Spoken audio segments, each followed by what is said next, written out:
Hi everybody, thanks for tuning in. I'm here today at one of my favorite places in the City of London for birding, Greenway Park. It's going to be a great day today. We got plenty of sunshine, blue skies for the most part, and it's quite mild. We're up to about 7 degrees already. So I think it's going to be a great day. We've had 3 mild days in a row with the southwest wind, so I think there's a good chance we might see some early migrants. Red-winged blackbirds especially, I think is a good possibility of seeing given the weather the last 3 days and the winds as well. So I think that's a definite possibility. For those of you that follow me on Facebook, you know that I do a lot of birding with my dog Molly.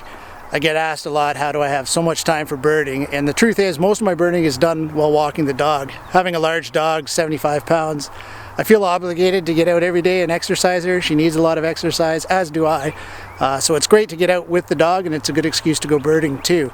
So this, she'll come into the frame, is Molly.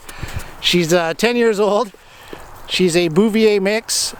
Her mom was a Bouvier. We don't know what her dad is, but she absolutely loves birding, loves to be outdoors, loves all weather except for rain, which is great because I don't usually bird in the rain, so that works out perfect.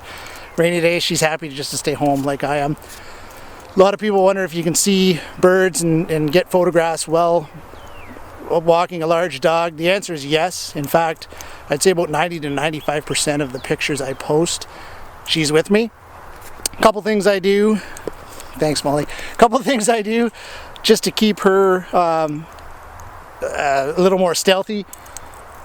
I put an elastic around her tags. I find more than the size of the dog itself, the tags are I find jingling are what scares the birds off, not so much the dog itself. So elastic on the tags for quiet, no more jingling, and then obviously she's leashed at all times so she can't chase anything. And what I do is I just attach her to my belt buckle with a carabiner, and so that way I have my hands free. I can still take pictures, shoot video, whatever I need to do.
This white-breasted nuthatch was photographed in aperture priority mode at an ISO of 800, aperture f8, which resulted in a shutter speed of 1/1000th of a second.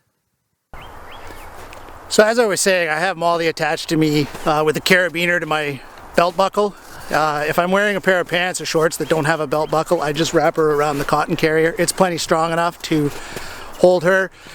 She's really good, well behaved. She doesn't try to chase anything. The only things that she gets a little excited over and might try to chase are deer and rabbits. So yeah, if that's the case, I just hang on to her. But for the most part, I can walk along hands free. She's just tethered beside me, walking along. And yeah, I'm hands free for shooting and video. So it's great. She's a well-behaved dog. I'll just tell her to stop and wait, step in front of her if I see something I want to photograph, and she's happy to just hold still while I get some photos. So it's great. It's the best of both worlds. I get exercise, she gets exercise, and we get to see plenty of birds. So it mixes exercise with a hobby, and it's just a great way to spend time in the outdoors. So I mentioned earlier the conditions. It is quite sunny. There's a bit of high cloud. But what that means is I've got lots of light, fast shutter speed, so this is great. These are the conditions I love for photography. A lot of people are wondering about shadows, that kind of thing, but I'd prefer to have the light and just kind of work around the shadows, wait for the birds to come into the clear. So today I'm shooting anywhere between 4 and 800 ISO, which is giving me a shutter speed of 1000 to about 1600. And most of my shots today I'm shooting at f8, and the reason I do that, I like a little bit more depth in my photos because I can't get super close to the birds. The little bit of extra depth helps a little more detail, a little more feather detail. So for that reason, with the amount of light I have, I'm shooting at f8, and like I say, 4 to 800 ISO, and I'm getting 1000 to 1600 of a shutter speed. So plenty of shutter speed to freeze the action. I don't know if you can hear or not, there's lots of birds singing. Cardinals, Carolina wrens, blue jays. I did see one red-winged blackbird already back there and got some video with them. So I will post that as well. But yeah, just a lot of songbirds around. Not a lot of waterfowl, but with the mild winter and the Great Lakes being open and a lot of the other waterways, it hasn't been a great year for waterfowl on the Thames, but there's always lots of other birds to see down here at Greenway Park.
It's not uncommon to see robins during the winter months at Greenway Park.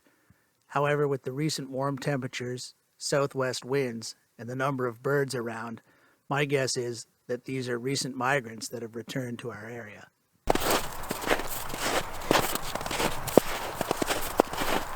So I don't know if you can hear or not, but there's some white-breasted nuthatches calling off in the distance. And as you can see, Molly just walks along here with me. I don't even have my hands on her leash, just attached to the carabiner around my belt loop, so my belt buckle, sorry.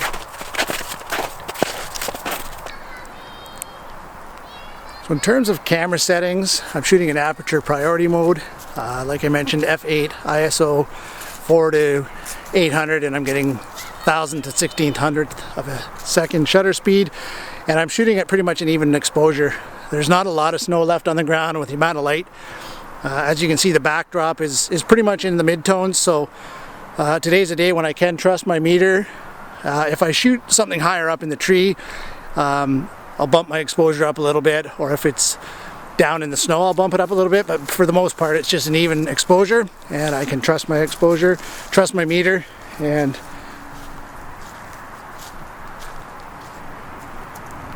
sorry, Molly's trying to pick up a squirrel. Yeah, Molly, leave it.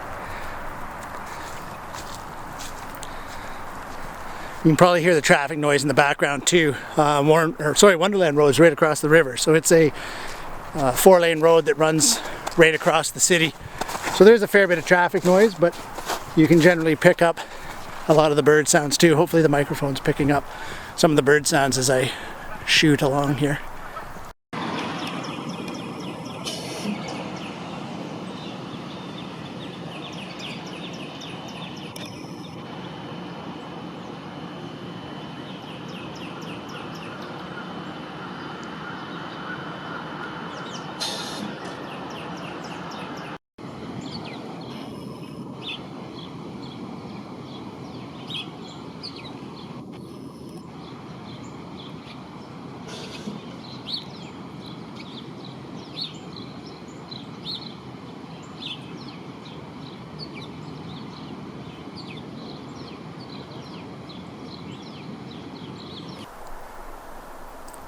This ridge behind me goes up into Woodland Cemetery, where there's a pretty good population of white-tailed deer.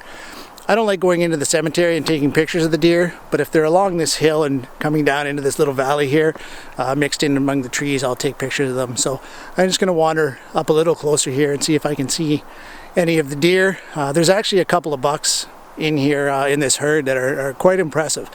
So I'm going to have a little look and see if I can see anything here. Again, I keep my distance because I have the dog and I don't like going into the cemetery as well.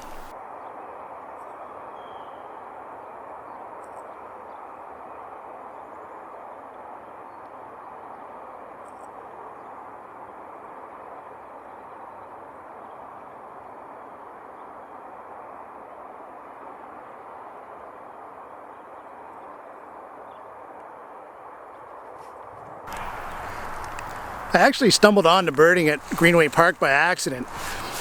Several years ago, probably about 6 or 7 years ago now, a friend of mine asked me if I wanted to go to the dog park with our dogs. So we went to the dog park, and while we were walking around with the dogs, I couldn't help but notice the number of birds around, either seeing them by sight or hearing them.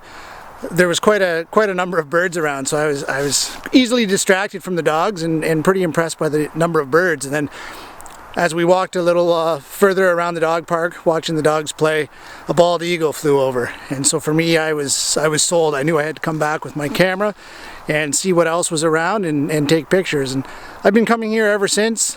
I do a lot of eBird checklists, so I submit lists to eBird from Greenway Park. And from eBird, I believe, I don't know the exact number, but I've seen well over 100 species of birds here. So it's a great park, not very big. You just do a quick little down and back along the river. I generally go from the main parking lot, which is right by Gar-Lombardo Bridge, down to the overpass by Warncliffe and back. So it's not far. It's only a couple of kilometers, but it's a nice little walk and lots of birds to see along the way. So there's a red-tailed hawk and a tree up here. So there's quite often red-tailed hawks at the park here. It's a good place to see birds of prey, red-tailed hawks for example. Bald eagles in the wintertime, it's a great place as well. They quite often sit just down the river across from the pollution plant. So what I'm going to do here is I'm just going to kind of sneak around, try to get the sun at my back and get a shot or two of this guy and some video as well. I'm just going to sneak around. That's something else I haven't mentioned before that I should. Whenever I go anywhere and I'm birding, I always try to plan my route according to the sun. I want the sun at my back, obviously, because it lights up the subject better, and then that way too it's easier to see and identify birds if they're lit up and you can see them and you're not staring into the sun. So most places I go, you end up walking in a loop, but I always plan my loop based on the sun, So today I'm working with the sun at my back. I'm obviously facing the sun for shooting the video purposes. But for the most part, yeah, sun at my back. For my first pass, obviously when I make my way back to the car, I'm going to be walking into the sun. But my first pass, I do always with the sun at my back. So I'm just going to loop around here and see if I can get in position to get some shots of this hawk. As you can see with the elastics around the tags, there's pretty much no noise coming from Molly. In fact, the only noise I hear is her toenails clicking along on the pavement, so that's a good indication I need to cut them. But, yeah, pretty quiet, pretty stealth-like.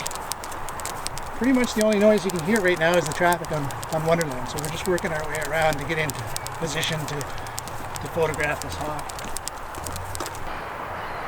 The motto that I live by whenever I'm out birding and taking pictures, regardless of whether Molly's with me or not, is if my behavior changes their behavior, then I'm too close. So basically what that means is if the bird looks stressed, or if it's a deer, or whatever your subject is, if it looks stressed, it is stressed, and that means you're too close. So don't get super close so that you're putting stress on the bird or the subject.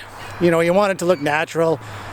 So just if it's going about its business, doing its thing, it's not stressed, you can get some great pictures. If you can't get super close, don't zoom in super tight, get more of an environmental shot, include more of the background, more of its habitat, and you can still get a really nice shot. You just don't have to get in super close and disturb the bird. Leave it there, let it relax, do its thing, and it'll be there for others to enjoy as well. So you probably can't see it because I'm using a pretty wide angle lens, but the hawk is probably right about here. and this tree. Distance wise, I'm going to say I'm probably 40-50 yards away, which with my 400mm lens I can zoom in as tight as I want to. As you can see, hopefully the hawk is still there, so we haven't bothered him, even with the dog here licking my face. The bird doesn't care. That's the nice thing about birding in a park where there's lots of people. Most of the wildlife, whether it's birds or mammals, they're pretty accustomed to people, so you can get in pretty close. So if you don't have a long lens, birding at a park, city park, you know, a well-used area is a great option, because you can get in close and get some great shots, because the birds are less skittish than they are in some other places.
The light-colored eyes and bands on this bird's tail indicate that this red-tailed hawk is an immature bird.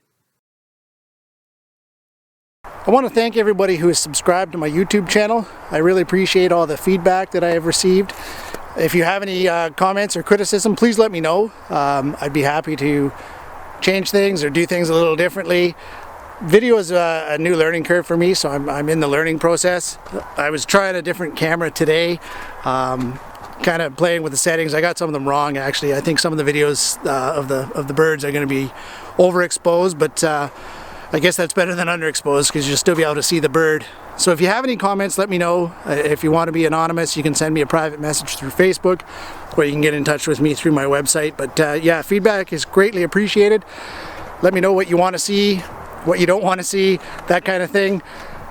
And thanks for subscribing. The other thing I wanted to say thanks for, something new I'm doing this year, is I'm part of the Amazon affiliate program. So what I do with that is I will put links to Amazon products in some of my blog posts and some of my videos as well. For full disclosure, I'm only going to put links to products that I've purchased with my own money, have used myself, and I'm happy with. And how the affiliate program works, if you click on that link and buy a product through Amazon, I get a small commission, and there's no extra cost to you. The price of the product stays the same, your shipping's the same, everything's the same. I just get a little bit of a commission for including the link. And like I say, I'm not going to just throw links in there for the sake of throwing links in. It's going to be stuff that I've bought and paid for, and I'm happy with, that I've used, tried, and am happy with, both based on their performance and their durability.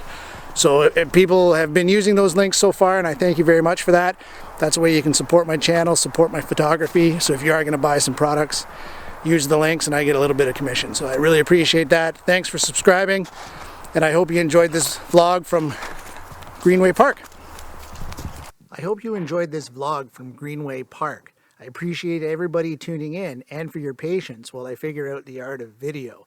I've got another trip planned for later this week, so be sure to subscribe to my channel so you don't miss out on my next adventure.